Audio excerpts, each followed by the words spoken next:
Infelizmente, a gente começa hoje com uma notícia bem triste, que é o falecimento do Jô Soares. Ele estava internado e faleceu nessa noite com 84 anos. Eu quero ler para vocês aqui a nota emitida pela ex-mulher dele, a Flávia Pedras, que diz o seguinte aqui. Faleceu há alguns minutos o ator, humorista, diretor e escritor Jô Soares. Nos deixou no Hospital Sírio-Libanês, em São Paulo, cercado de amor e cuidados. O funeral será apenas para a família e amigos próximos. Assim, aqueles que através dos seus mais de 60 anos de carreira tenham se divertido com seus personagens, repetido seus bordões, sorrido com a inteligência afiada desse vocacionado comediante, celebrem e façam um brinde à sua vida. A vida de um cara apaixonado pelo país onde nasceu e escolheu viver, para tentar transformar através do riso num lugar melhor. Viva você, meu bitico, bolota, miudeza, bichinho, porcaria, gorducho. Você é orgulho para todo mundo que compartilhou de alguma forma a vida com você. Agradeço aos senhores do tempo e espaço por terem me dado a sorte de deixar nossas vidas se cruzarem. Obrigada pelas risadas de dar asma, por nossas casas do meu jeito, pelas viagens aos lugares mais chiques e mais mequetrefes, pela quantidade de filmes que você achava uma sorte eu não lembrar para ver de novo, e pela quantidade indecente de sorvete que a gente tomou assistindo.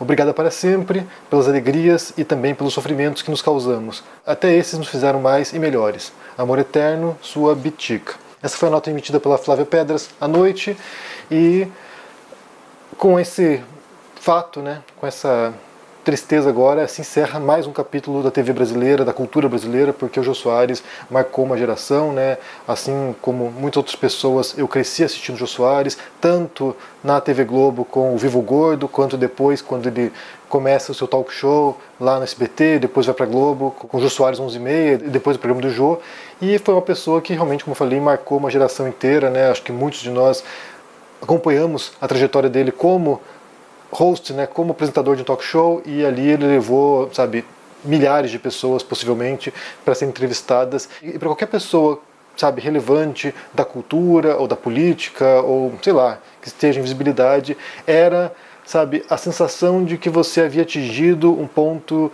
alto da carreira para você ser entrevistado pelo Jô Soares. Eu até vou contar uma história aqui, pessoal, nesse sentido de entrevista no Jô, porque acho que foi 2010 mais ou menos, não, talvez um pouquinho depois, 2012 mais ou menos, que eu tinha um guia de viagem, que era um guia para Nova York, que era Nova York para Mãos de Vaca, e havia uma comunidade bem grande em torno desse guia, e as pessoas começaram a pressionar, começaram a mandar mensagens em massa para o programa do Jô, para que a gente fosse ser entrevistado lá, eu e a Denise.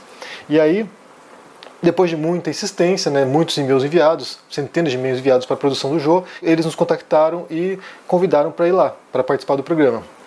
E aí fizemos a pré-entrevista, acho que era o Caio, se não me engano, que era o produtor, nos ligou, isso em Buenos Aires, eu morava em Buenos Aires na época, em Buenos Aires nos ligou e conversamos com eles, quase uma hora de pré-entrevista, só que acabou não dando certo ir para ser entrevistado pelo Jô, porque a gente estava indo embora para a Europa na época, a gente estava de mudança para a Itália. Então, assim, o programa do Jô entraria de férias, e quando voltasse de férias já não estaríamos mais na América do Sul, então ficava inviável ser entrevistado. Mas por pouco eu não estive lá. E como eu falei, era o ponto alto de qualquer produtor, qualquer escritor, qualquer, figura do cenário cultural estar no programa do Jô, porque ali era uma garantia de que você seria visto pelo Brasil inteiro, teria uma visibilidade enorme, e pelo que diziam, acho que o próprio Jô dizia isso muito, era a garantia de vender uma tiragem inteira de livros, num país no qual não há um hábito muito grande de leitura, no qual as pessoas não costumam ler tanto assim, você conseguir vender, 3 mil exemplares é realmente um feito, uma façanha, e que houvesse um programa como o do Jô que pudesse fazer isso, que tivesse a capacidade de estimular as pessoas a lerem e comprarem livros, certamente é algo extraordinário, e eu acho que ele compreendia muito bem o papel que ele desempenhava na cultura brasileira. Então, realmente, foi uma figura que marcou a época, Eu me recordo muito bem também, durante as eleições, eu não sei qual ano foi exatamente, que ele tinha um programa que ele convidava jornalistas, mulheres, para serem comentadoras de política, que eram as meninas do Jô. Eu me recordo da Cristiana Lobo e da Lilian Vitfib, havia outros jornalistas também, e elas eram convidadas para um painel, para uma mesa redonda com o Jô Soares, para comentarem eventos da política, das eleições, debates presidenciais, e depois foi tão bem sucedido esse quadro que ele manteve durante um tempo, mesmo após as eleições, para que as jornalistas mulheres comentassem. E eu lembro como me parecia bastante ousado ele fazer isso, pegar 4 ou 5, não me recordo quantos eram, mas 5 jornalistas mulheres para comentarem política, sendo que tradicionalmente você tem essa noção de que a política era uma esfera dos homens, né, de atuação dos homens e de comentário de homens. Então que ele abrisse essa possibilidade para que 4, 5 mulheres inteligentíssimas pudessem debater esse assunto, mudou a percepção de muita gente e eu acho que estimulou também muitos brasileiros a pensarem em política sob uma nova perspectiva e a comentarem política com um pouquinho mais de esclarecimento, né, com um pouquinho mais de, sabe, conhecimento do assunto, dados os comentários das jornalistas bastante extraordinárias. Então, não dá para negar o papel que ele teve, né, nesse tipo de formação da opinião, que ele se inseria numa cultura da mídia de formadores de opinião, né, de pessoas que vão e ajudam a compor o imaginário coletivo. Isso tem uma transição depois com a internet, com o YouTube, que muda bastante o jogo, mas ele faz parte da história da TV brasileira. Então, alguém que está desde os princípios da TV Tupi no Brasil, né, desde quando surge a televisão no Brasil, e vai passando por diferentes etapas e vai se tornando uma figura que era extremamente conhecida e querida pelos brasileiros. Aqui entra um outro aspecto, né, que eu mencionei durante a pandemia, quando a gente perdeu várias figuras importantes da TV brasileira, da cultura brasileira, como há esse senso de familiaridade, né, com essas figuras como Jô Soares ou como outras personalidades, como se fizessem parte da nossa história, da nossa família, como se fizessem parte da nossa trajetória individual, como essas figuras marcaram a nossa formação do pensamento, inclusive, né, a formação da nossa percepção de realidade.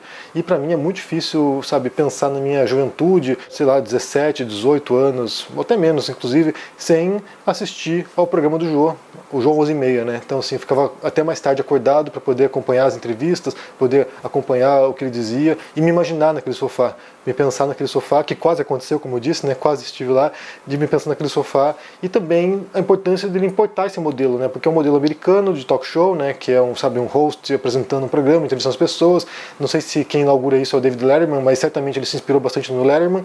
Ele importa isso para o Brasil e depois abre as portas para outros também apresentadores que vão se tornando bastante populares e se torna um formato bem popular no Brasil também. Certamente é uma perda tremenda para a cultura brasileira, é uma perda tremenda para todos nós que acompanhamos a trajetória do Jô, e ele será lembrado, certamente será lembrado. Então aqui hoje eu quero aproveitar para mandar força e meus pensamentos para a família do Jô Soares, para os amigos do Jô Soares, para todos os fãs, todos nós que acompanhamos a carreira dele, porque certamente é uma enorme perda para o Brasil e ele deve ser homenageado sim, ele deve ser lembrado como a figura que ele foi para a televisão e como possivelmente a figura que ele foi pessoalmente, né, para quem o cercava. A mensagem da Flávia é bastante carinhosa, né, a ex-companheira dele, bastante carinhosa, bastante afetuosa e mostra como ele fez essa diferença mesmo.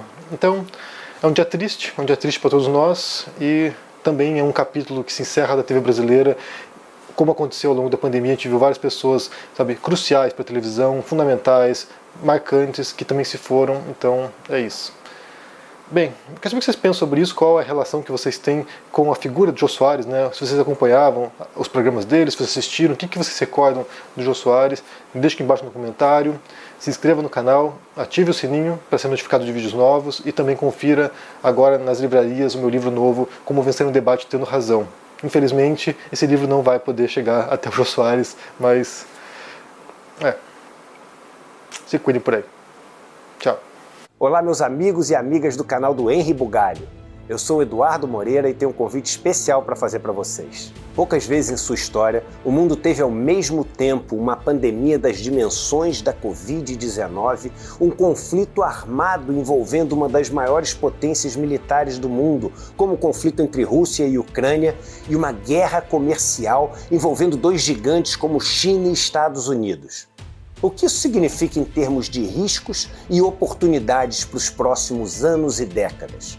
Celso Amorim, que já foi apontado como o melhor chanceler do mundo e um dos 10 pensadores mais influentes do planeta pela revista Foreign Policy, vai nos dar uma aula histórica e imperdível no dia 7 de agosto, um domingo às 8 horas da noite. Terra em Transe. Os desafios e as oportunidades da nova ordem mundial. Você não pode perder essa aula. E para se inscrever é muito simples e é gratuito. É só você clicar no link aqui em cima ou aqui embaixo. E aí se inscrever rapidamente para não perder esse encontro que vai ser absolutamente histórico. No dia 7 de agosto a gente se vê. Chame seus amigos e amigas para participar também. Até lá!